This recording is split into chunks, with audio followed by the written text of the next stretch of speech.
This film is it's an adventure, and it's beautifully shot. I think what Tim's great at doing is telling these stories so visually and so colourfully, and at the same time, it's really kind of gritty and kind of gothic and real.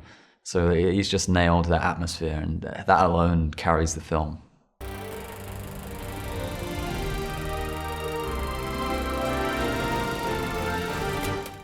Would you help me with something? What did you need help with? Put the baby squirrel back in the tree. What baby squirrel? That happens every day? Like clockwork.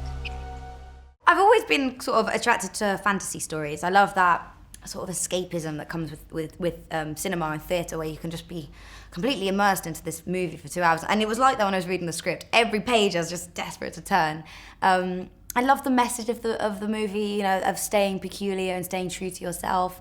I mean, that really resonated with me. I think everybody can sort of relate to that at some point. And then plus, when I knew that Tim was directing it, I just knew there was no other director that could direct it the same way. I felt really safe in his hands and confident.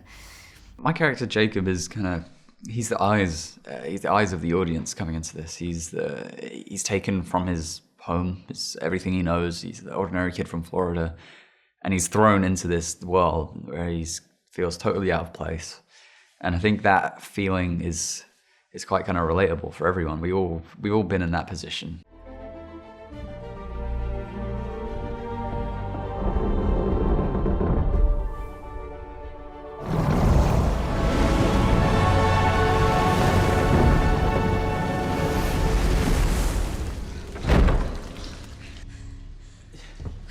Welcome to my secret hideout.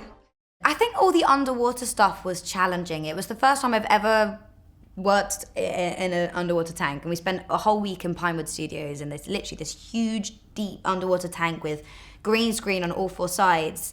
And all the special effects is that wonderful thing of being sort of 50% real life props and another 50% CGI and effects. So like take that, for example, the underwater stuff. Obviously, so the skeletons were real, and they'd set the skeletons up. But then the fish were CGI, the bubbles were CGI. But some of the sets of the ship, some of the sets were actually down there. Like all the crew that had to put it down there and get it back up there. I don't know how they did it. But it was quite physically demanding. And also hilarious. Me and Asa both wear contact lenses, and we obviously couldn't keep them in because we had to keep our eyes open under the water, so we took them out. So it was literally the blind leading the blind. Neither of us could see a thing. So they'd be like, Ella, follow your eye line. I'm like, where is it, guys? And they'd have to come down and like position me in the right place. It was a really good experience. Promise me one thing, Jake, that you will look after them all. I promise. Did I have nightmares? Not from making this movie. I think just being in the film industry, you definitely it lessens the horror that you watch when you watch films, because you look at it and you go, I know how they did that. That was fake. That was a little cut there. But yeah, you can kind of look into it. I didn't really get scared, but I'm not saying other younger kids weren't.